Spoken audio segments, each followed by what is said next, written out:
para sahabat lah, yang mana mereka selalu bersama Rasulullah. Mereka di dalam menunaikan sholat luar biasa lah. Bahkan ya, di antaranya Sayyidina Abu Bakar ya sampai bertanya kepada Sayyidah Aisyah ya, wahai putriku, apakah ada daripada sunnah nabimu yang belum pernah aku lakukan ya. Sampai bertanya si Sayyidina Abu Bakar As-Siddiq setelah wafatnya Rasulullah ya, yang menjadi Amirul Mukminin, sampai bertanya, apakah ada di antara sunnah nabimu yang belum pernah aku kerjakan. Sedangkan kita lah mungkin sunnah nabi kita banyak tahu ya kan. Kemudian juga setelah daripada sahabat ya Sayyidina Abu Bakar, kemudian tabi'in lah. Siapa tabi'in? Kalau sahabat ini mereka hidup di zaman Nabi tapi bertemu dengan Nabi, itu namanya sahabat, walaupun dia buta, dia itu sahabat. Tapi kalau tabi'in ya, mereka hidup di zaman Rasulullah tapi tidak bertemu dengan Rasulullah, itu tabi'in lah. Kalau diriwayatkan di dalam Hajjatul Wada itu, ketika Rasulullah haji terakhir itu 142.000 sahabat Rasulullah ya. Kemudian tabi'in, siapa tabi'in? Contohnya seperti Uwais Al-Qarni, hidup di zaman Rasulullah tapi tidak bertemu dengan Rasulullah Sallallahu Alaihi Wasallam, itu tabi'in lah. Orang yang hidup di zaman Rasulullah tapi tidak bertemu dengan Rasulullah ya, dikatakan Uwais Al-Qarni itu Abdul Tabi'in ya. Dan makamnya Uwais Al-Qarni ini diriwayatkan diangkat ke atas langit ya kan. Ada juga riwayat makamnya ada di Zabid, Yaman Selatan, Yaman ya. Zabid itu daerah yang sangat panas gersang lah. Dulu seperti di sana banyak makamnya Maulid Diba, pengarang Maulid Diba, alhamdulillah pernah ziarah ke sana. Ad-Dibai ya, kemudian Syekh Ismail Al-Jabroti di Zabid itu, kemudian juga pengarang Kawakibud Duriyah ya, pengarang Kawakibud Duriyah itu di Zabid. Dan juga ada makamnya Uwais Al-Qarni ya, alhamdulillah pernah ziarah. Itu makamnya mungkin lebih kecil dari musola ini lah, lebih halus, tapi sekali dibuka. Dan waktu ke sana itu sekitar tahun 2007 ke sana. Cuma ada 2 orang Indonesia di sana.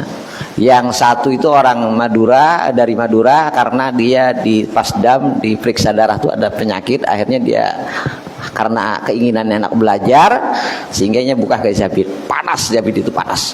Jadi lantainya tanah lah, tanah, kemudian kalau nak kuring itu disiram situ ya.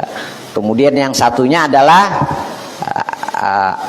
Muhammad Al-Idrus, itu cucunya Al-Hayy Umar bin Hud Latos. Cuma 2 orang Indonesia, panas ya.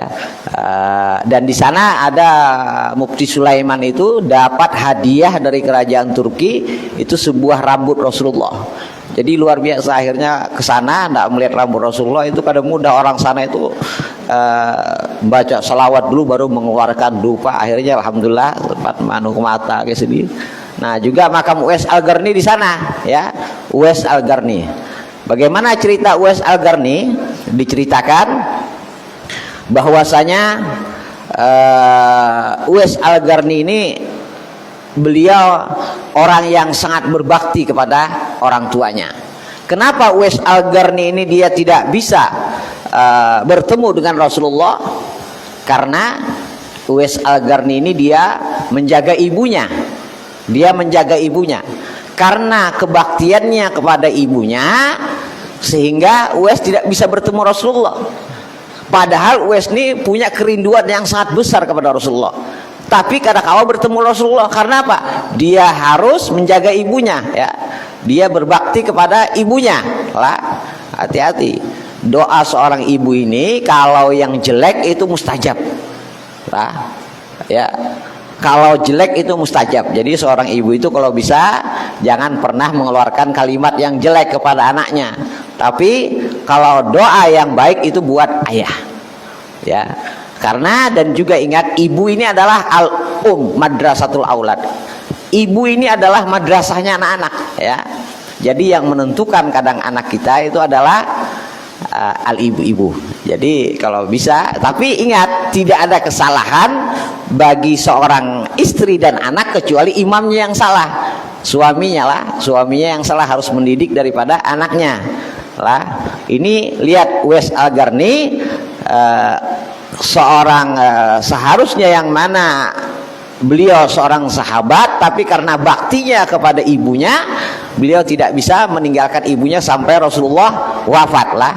Tapi Rasulullah sempat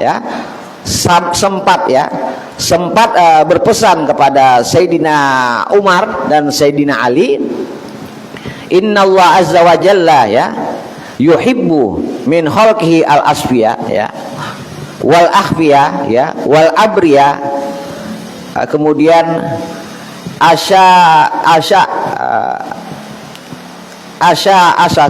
ru'usahum al mughbirah wujuhum al mukhassasah butunuhum alladzina ijastazanu ijastazanu alal umara lam yu'zan wa idza khatabu lam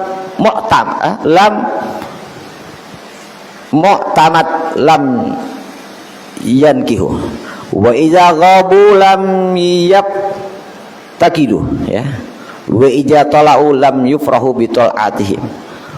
Dikatakan oleh Rasulullah sallallahu alaihi wasallam, yang mana diriwayatkan daripada Abu Hurairah, Rasulullah mengatakan bahwasanya Allah itu sangat cinta kepada hambanya yang al-asfiyah, yang selalu tasbihatul galab, selalu mensucikan. Artinya juga ittaqullah fir sirri wal alan. Ketakwaan itu, kita bertakwa itu kadang-kadang bisa secara zahir tapi bisa secara hati, bukan hanya nampaknya zahirnya penyembahyang tapi hatinya rusak, hasad, itu juga penyakit lah. Nah, jadi ketakwaan itu termasuk daripada al-asfiyah, itu orang yang selalu membersihkan hatinya dari penyakit hasad, iri, namimah, adu domba. Hasad itu artinya apa? Hiri itu, kalau orang hiri itu namanya di saat orang mendapatkan nikmat, dia kepengen orang itu celaka dan nikmat itu kembali lawan dia, itu namanya hasad. Lain halnya kalau orang itu dapat nikmat, dia kepengen dapat nikmat juga, tapi tanpa harus orang itu celaka. Nah, itu namanya ghibthah, itu kada apa-apa. Itu kita misalnya orang dapat nikmat, kita hendak juga tapi mendoakan orang itu kada harus celaka lah, itu namanya ghibthah. Hasad itu dia kepengen orang itu celaka lah, misalkan ada tetangganya maka ini sakit hatinya, nah itu artinya hasad. Hasad ini takul hasanat, akan memakan kebaikan seperti api memakan kayu. Jadi kalau sudah ada penyakit hasad itu, hati-hati bisa memakan daripada kebaikan kita lah, kebaikan kita bisa hilang. Nah, ini Uwais ini termasuk al-asfiyah, yang mereka selalu mensucikan daripada hatinya. Dan Uwais juga disebutkan oleh Rasulullah yang orang pakaiannya, rambutnya penuh dengan debu, pakaiannya compang-camping, yang mana perutnya selalu lapar. Rasulullah menyebutkan nih kepada Rasulullah, padahal di zamannya kan Rasulullah bersabda menyampaikan kepada Sayyidina Umar dan Sayyidina Ali dan sahabatnya yang lain, Kemudian yang mana orang tersebut jikalau dia meminta izin kepada umara, dia tidak diizinkan, Kemudian jikalau dia sakit, Rasulullah menyebutkan sifat-sifatnya nih. Jikalau dia sakit, kadang tidak ada orang yang menengoknya, Jikalau dia meninggal, dia tidak disaksikan oleh orang banyak, maksudnya orang yang takziah kadada. Kemudian qalu, sahabat berkata, ya Rasulullah, kaifalana birajulin minhum, siapa yang kau maksud dengan laki-laki itu ya Rasulullah? Kemudian qala zaka Uwais Al-Qarni, Rasulullah mengatakan, wahai, dia yang kau maksud itu adalah Uwais Al-Qarni, Qalu, kemudian bertanya lagi sahabat, wama Uwais Al-Qarni, siapa yang kau maksud dengan Uwais Al-Qarni ya Rasulullah? Kemudian Rasulullah mengatakan, wa ashala zu suhubah ba'ida ma bainal mankibah mu'tadilal ghammah admu syadidal udmah dharibun bidhaqnihi ila sudrah rama basarihi ila mawadi sujudi, ya kan. Kemudian zutimraini la saubalah manziru bi izari sufin waridain sufin majhulun lil ahlil ar ma'rufun li ahlis sama. Kata Rasulullah, ketahuilah, kata Rasulullah, dia itu orang yang mempunyai pundaknya sangat lebar, dan jikalau dia berdiri, ya, itu tingginya sedang. Kemudian dan dagunya selalu mana dagunya ini selalu menempel di dadanya, maksudnya menunduk, dan pandangannya selalu memandang ke tempat sujud, ya.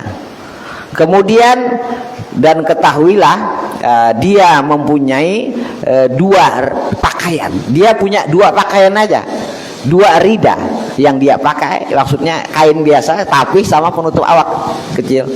Kemudian dan ingat, dia cuma punya dua pakaian, kata Rasulullah, asal engkau ketahui. Kemudian dan dia di pundak kanannya ini ada dagingnya yang lebih, Rasulullah menyebutkan. Dan ketahuilah, Uwais Al-Qarni ini ma'rufun li ahli sama, dia dikenal oleh penduduk langit, tapi majhulun li ahli al-ard, dia tidak dikenal oleh penduduk bumi, ya, tidak dikenal, mastur, ya, maksudnya bukan seorang ulama, ya, bukan seorang apa, tapi dia tidak dikenal di bumi ini, kadang-kadang bahkan dia meninggal itu tidak ada orang yang takziah, ya kan. Kemudian tapi di penduduk langit merindukan, ya, karena namanya yang luar biasa, dirindukan oleh penduduk langit, ya. Kemudian Rasulullah Shallallahu Alaihi Wasallam mengatakan kepada Sayyidina Umar, kemudian Rasulullah Shallallahu Alaihi Wasallam mengatakan kepada Sayyidina Umar, wahai Umar dan Ali, ya, ketahuilah, ya,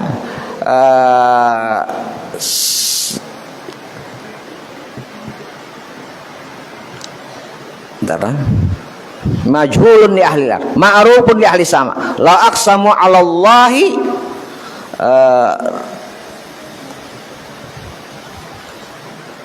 la abarak kasama la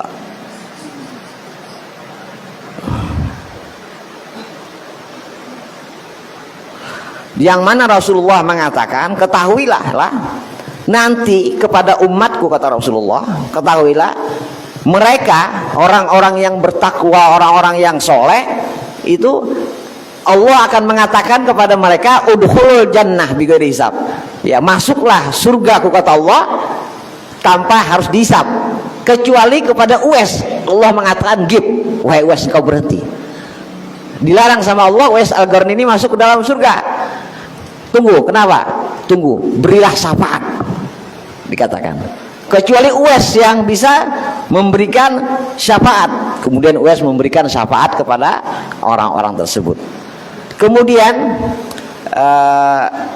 si Uwais tadi dikatakan oleh Rasulullah, ya Umar, ya Ali, iza antuma ya, iza antuma lakaituma fatluba minhu, jagakan daripada onta-onta jamaah haji tadi dan diikat di padang Arafah lah. Kemudian akhirnya diikat di padang Arafah setelah orang tua tadi menyebutkan kepada Sayyidina Umar. Sayyidina Umar ini kayak memberi isyarat seolah-olah lain yang kau maksud, itulah lain yang kau maksud, yang kau padahkan tadi wahai Syekh tua tadi, lain yang kau maksud itu lain, dengan isyarat. Kemudian bertanya Sayyidina Umar, apakah dia ada di tanah haram kita ini sekarang? Akhirnya Syekh tadi mengatakan iya, dia ada di tanah haram kita ini, dia ada di Arafah. Kemudian setelah mendengar kabar bahwasanya Uwais itu ada di Arafah, Sayyidina Umar dan Sayyidina Ali ini tadi memakai kudanya dengan cepat-cepat berangkat ke padang Arafah untuk menemui Uwais, karena sudah berpuluh-puluh tahun mencari tetamu, ya kan. Kemudian akhirnya sampai di padang Arafah. Saat setelah sampai, dia melihat seorang laki-laki, ya, yang mana laki-laki tadi yang berpakaian cuma 2 pakaian, izar, 2 tapi, yang satunya tapi juga tapi kayak pakaian ihram menutup pusat, menutupi pundak. Sangat buruk lah kainnya tadi. Dia melihat laki-laki tadi sembahyang, dia sembahyang, ya. Dia dalam keadaan sholat. Setelah ya, dan laki-laki tadi dan ini mengikat onta-onta jemaah haji, diikatnya di dekatnya sembahyang, diikatnya sambil sembahyangnya sama dengan onta sambil sholat. Akhirnya setelah sampai summa akbala alaihi, sampailah tiba Sayyidina Umar dan Sayyidina Ali kepada Uwais, wagola, dan berkatalah Sayyidina Umar dan Sayyidina Ali, assalamu alaika warahmatullah, ya. Karena Uwais dalam keadaan sholat, ya, akhirnya Uwais pakhaffafa, maka Uwais meringankan daripada sholatnya, mempercepat min sholati summa, kemudian Uwais setelah sholat dia mengatakan assalamualaikum, kemudian dia jawab waalaikumsalam, ya. Kemudian manir rojul ra'i ibila ajira qaumi, siapa engkau wahai orang yang mengembalakan daripada onta-onta orang, wahai seorang wahai laki-laki yang mengembalakan, wahai seorang laki-laki pengembala lah, siapa engkau? Kemudian siapa engkau? Kemudian dia menjawab, aku adalah seorang laki-laki yang tukang gembala onta, yang menjaga onta orang, dan aku tidaklah kecuali aku mengharapkan daripada upah daripada yang mempunyai daripada onta-onta tersebut. Kemudian faqala, berkata Sayyidina Umar dan Sayyidina Ali, lasna nas'aluk an ri'ayah wal ijarah, wahai laki-laki, kami tidak bertanya kepada engkau tentang masalah gembalaan dan masalah daripada upahan. Yang kami tanyakan masmuka. Qala Abdullah, siapa nama kamu? Kata Sayyidina Umar dan Sayyidina Ali, siapa namamu? Namaku adalah Abdullah. Abdullah adalah hamba Allah, kan artinya namaku adalah Abdullah. Qala, berkata lagi Sayyidina Umar dan Sayyidina Ali, bukan itu yang kutanya, tapi muslim dan muslimat di seluruh dunia.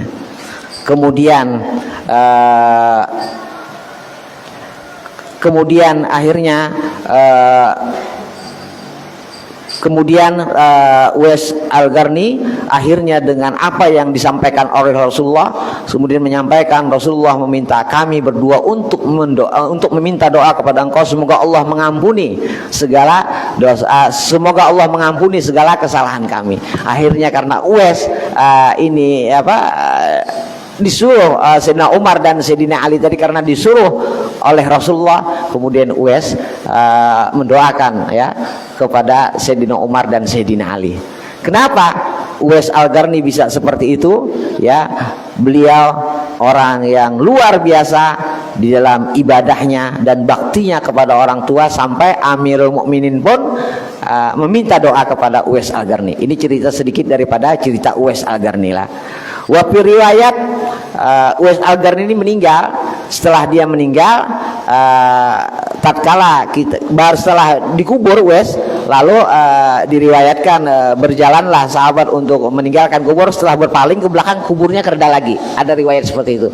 Tapi orang-orang India kayak Abu Hanifah, mereka berkeyakinan makam Uwais Al-Qarni itu ada di Yaman. Memang makamnya itu dibuka harum luar biasa. Itu Uwais Al-Qarni itu tabiin namanya lah, tabiin. Tapi kalau hidup di zaman Rasulullah adalah sahabat. Kemudian tabiin mereka pengikut daripada tabiin. Tabiin itu artinya pengikut lah. Makanya kita rancak mendengar wat tabiin, ya kan, wat tabi'ahum, ya, mereka pengikut daripada pengikut lah. Jadi kita ini termasuk pengikut tabiin. Artinya ini artinya bagaimana? Artinya kita ambil dari cerita hikmah ini, orang yang berbakti lawan orang tuanya itu, karena diriwayatkan bahwasanya kalau orang tuanya ridho, Allah pasti ridho lah. Karena cuma satu kita itu tidak boleh mengikuti kata-kata orang tua kecuali dalam kemaksiatan. Kalau orang tua kita menyuruh maksiat, lawan karena apa? ya, tidak ada taat kepada seorang makhluk di dalam bermaksiat kepada Allah. Tapi kalau suatu kebaikan pasti. Tapi kadang mungkin seorang ayah dan ibu itu menyuruh anaknya untuk bermaksiat. Kadang mungkin ya lah, biar preman pasti hendak anaknya tadi baik lah, pasti anaknya hendak jadi orang baik. Dan juga memang kata Rasulullah dikatakan akhir zaman ini karena seorang anak ini lebih berbakti lawan kawannya dibandingkan lawan orang tuanya, kata Rasulullah. Wa min alamati saat, tanda-tanda hari kiamat apa? Seorang anak itu lebih berbakti kepada teman-temannya dibandingkan kepada orang tuanya lah. Jadi kita harus karena termasuk doakan orang tua lah. Karena apa? Kadang-kadang rezeki kita ini sendat. Kenapa? Rezeki kita ini sandat kadang karena kita meninggalkan doa kepada orang tua kita. Ingat, orang yang meninggalkan doa kepada orang tuanya termasuk daripada sesuatu yang mengulah rezeki kita halang lah. Makanya hendaknya kita selalu doakan kepada orang tua kita, karena ruhaniyah seorang ayah dan anak itu tidak mungkin terpisah lah. Ruhaniyah seorang ayah lawan anak kada bisa terpisah lah. Dan juga ruhaniyah seorang ibu dan anak kada bisa terpisah lah. Jadi kada mungkin lah. Jadi kalau bisa doakan orang tua lah, berbakti lawan orang tua kita lah. Kenapa? Nanti kalau sudah tiada baru terasa. Kalau sudah kita kerja lagi orang tua baru hendak berbakti kayak apa? Ya terpaksa kita harus menyambung silaturahmi orang tua, ya kan, ziarah, mendoakan orang tua kita lah. Karena kalau sudah kerja kita baru terasa. Ya, dan juga berbakti kepada orang tua laki-laki, jangan lawan ibu aja, lawan kuitan laki-laki lah. Paling sakitnya lah, yang paling sakit kepada orang tua laki-laki itu kenapa? Di saat seorang ayah akan sakit di saat sang anak kada mau menurut. Sang anak kada mau menurut itu akan lumpuh orang tua. Di saat seorang anak wani lawan kuitan laki itu, kuitan kita akan lumpuh lah. Seandainya nih seorang ayah ada memukul anaknya, abah menghantam anaknya, abah tadi lebih sakit daripada anak yang dipukul. Seorang ayah tadi lebih sakit daripada anak yang dipukul. Jadi kalau bisa lah, artinya di sini dijaga kita lawan orang tua lah, lawan orang tua lakian. Karena apa dikatakan kalau kada salah sebuah hadis, berbaktilah engkau kepada orang tuamu, niscaya anak-anak kamu akan berbakti kepadamu lah. Ya, maksudnya apa di sini? Kita kepengen anak kita berbakti lawan kita, berbaktilah kita lawan orang tua kita. Itu maksudnya lah. Karena kita merasa kalau sudah kawin kita bisa anak, akhirnya anak merasa kayak apa kuitan berjuang kesan anaknya. Ya, yang penting anaknya. Misalkan yang penting kebutuhan anaknya, keluarganya sudah terpenuhi, abahnya kadang-kadang, tapi anak ini kadang merasa. Tapi kalau sudah bisa anak, karena hanya merasa sudah kawin lah. Nah, jadi kemudian kemarin kita membahas masalah sunnah. Ya, sunnah sholat itu diriwayatkan oleh ulama itu ada 500 dan diriwayatkan ada 700 dan diriwayatkan oleh ulama ada 1000 sunnah. Ya, baik sunnah sebelum sholat, sunnah setelah sholat, dan sunnah di dalam sholat. Sunnah di dalam sholat itu terbagi menjadi dua lah.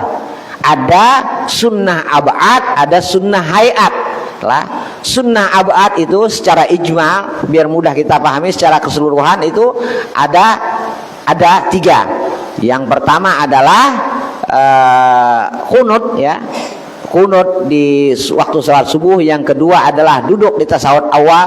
Misalkan kita sembahyang isya 2 rakaat ternyata kita langsung berdiri kada duduk, berarti kita meninggalkan sunnah abad. Kemudian yang ketiga adalah meninggalkan selawat kepada keluarga Nabi besar Muhammad SAW di tasawuf akhir. Itu cuma ada 3. Nah, kalau sunnah abad dianjurkan untuk sujud sahwi, ya, sujud sahwi kita ketinggalan duduk di rakaat yang kedua kita kada duduk, Kemudian kita rakaat ketiga ingat nanti sebelum salam kita sujud 2 kali, baca subhanalladzi man layanamu wala yasu 3 kali, duduk lagi, kemudian sujud lagi subhanalladzi man layanamu wala yasu 3 kali, kemudian langsung assalamualaikum warahmatullahi wabarakatuh. Nah, sunnah selain daripada yang 3 ini, maka semuanya adalah sunnah hayat. Ya seperti apa? Selalu memandang ke tempat sujud lah, itu sunnah. Kemudian di saat kita tasyahud asyhadu alla ilaha illallah, kita langsung merubah pandangan kita ke arah jari kita, jangan ke tempat sujud saja. Kita memandang ke tempat lain makruh lah. Kemudian seperti apa lagi? Mengangkat tangan di 4 tempat di dalam sholat, itu juga sunnah. Seperti membaca surah, ya. Kemudian apa? Berdiam di saat baina waladhdallin amin imam, kemudian berdiam di saat di antara surah dan ruku lah, berdiam itu banyak daripada sunnah-sunnahnya. Kemudian dan juga sunnah ketika takbiratul ihram apa saja, mengangkat tangan itu banyak lah nanti sunnahnya lah. Insyaallah kita fokus besok ke masalah sunnah-sunnahnya lah. Karena ini penting lah, sembahyang ini banyak di antara kita yang kada paham lah, banyak yang kada paham lah. Artinya kita kada mungkin merasa ya kelezatan di dalam beribadah kepada Allah, kada mungkin kecuali kita bisa melakukan sholat yang bujur lah, kada mungkin. Yang paling luar biasa itu di saat kita beribadah lawan Allah itu terasa nikmat, itu yang kita cari. Kayak apa? Maka sempurnakanlah ibadah kita lah, sempurnakan ibadah kita biar kita terasa mendapatkan kenikmatan. Karena musibah yang terbesar lawan kita ini tanpa kita rasakan, kita kada pernah merasa kenikmatan di dalam beribadah. Ini kadang-kadang masuk dalam musola burit panas, kayak apa? Kadang mau udak handphone lah, bimat sambil ada acara mulai handphone, jangan, sayang. Waktu diaman ingat ulun diaman. Waktu belajar sama Syekh Abdurrahman Al-Khatib, itu ulun mengikuti tasbih ya, sambil duduk 3 guru ngajar, mengikuti tasbih ulun, mengatek tasbih itu diambil tasbih dihamputakan ke bawah lemari. Dihamputakan. Kenapa? Bukan saatnya untuk berzikir. Sekarang saatnya untuk belajar. Ini lebih utama daripada zikir. Itu dihamputakan tasbih ulun ke bawah lemari. Kayak apa mengikuti handphone? Bisa kamu dihamputakan. Lah, itu tasbih. Mun handphone jangan, kalau bisa tutup sesaat buat di saat belajar mungkin kita mujakarahan lah. Kemudian nama-nama nang betahlil ada kan? Karena setiap minggu kita tahlilakan siapakah lah. Tadi ada tahlil ringkas saja, asal ada mahdiahi orang tua kita lah. Seminggu sekali mungkin kita haul koler, kada teulah ya, kada mungkin ya kala. Kada apa kasih namanya di sini, kena ditahlilakan seadanya lah. Siapa nak hendak tahlil tulis saja namanya itu. Nah, asal jangan banyak aja orangnya, mun 10 kada apa salah. Abdul dzikri fa'lam annahu la ilaha illallah, la ilaha illallah, la ilaha illallah, la ilaha illallah, la ilaha illallah, la ilaha illallah, la ilaha illallah, la ilaha illallah, la ilaha illallah, la ilaha illallah, la ilaha illallah, la ilaha illallah, la ilaha illallah Sayyiduna Muhammadur Rasulullah, la ilaha illallah ala nabi salatullah, la ilaha illallah ala nabi salamullah. Allahumma salli ala Muhammad, Allahumma salli alaihi wa sallim, Allahumma salli ala Muhammad, Allahumma salli alaihi wa sallim, Allahumma salli ala Muhammad ya Rabbi salli alaihi wa sallim. Subhanallah bihamdi, subhanallah bihamdi, subhanallah bihamdi, subhanallah bihamdi, subhanallah bihamdi, subhanallah bihamdi, subhanallah bihamdi, subhanallah bihamdi, subhanallahil azim, subhanallah bihamdi, subhanallahil azim, subhanallah bihamdi, subhanallahil alil azim. Ya Allah, ya Allah, ya Allah, ya Allah, ya Allah, ya Allah, ya Allah, ya Allah, ya Allah, ya Allah, ya Allah, ya Allah. Allahumma salli ala habibika sayyidina Muhammadin wa alihi wa sahbihi wa sallim. Allahumma shalli ala habibika sayyidina Muhammadin wa alihi wa sahbihi wa sallim. Allahumma shalli ala habibika sayyidina Muhammadin wa ala alihi wa sahbihi wa barik wa sallim alaihim ajmain. Al-Fatihah. A'udzubillahi minasyaitonir rajim. Bismillahirrahmanirrahim. Alhamdulillahirabbil alamin arrahmanir rahim maliki yaumiddin iyyaka na'budu wa iyyaka nasta'in ihdinas siratal mustaqim siratal ladzina an'amta 'alaihim ghairil maghdubi 'alaihim waladdallin amin. Bismillahirrahmanirrahim. Alhamdulillahirabbil alamin. Allahumma shalli wa sallim ala sayyidina Muhammadin fil awwalin wa sallim ala sayyidina Muhammadin fil akhirin wa sallim ala sayyidina Muhammadin fi kulli waqtin wa hin wa sallim ala sayyidina Muhammadin wa ala alihi yaumiddin. Allahumma ij'al wasil taqabbal sawama qur'anahu minal qur'an lazim wa ma qulna min qawli la ilaha illallah masabbana wa bihamdihi ma sallaina ala habibika sayyidina Muhammad sallallahu alaihi wasallam bi hadhil laila bi hadzal majlis mubarak hadiyatan wasilah rahmatan nazilah wa barakatan syamilah nuqaddimu sawaba dzalikan wa dil hadrati sayyidina wa habibina syafina rasulullah Muhammad bin Abdullah sallallahu alaihi wasallam alihi wa ashabihi wa azwajihi wa dzurriyyatihi ajmain usul majtama'una min ajlihi wa sababihi Gusti Ahmad.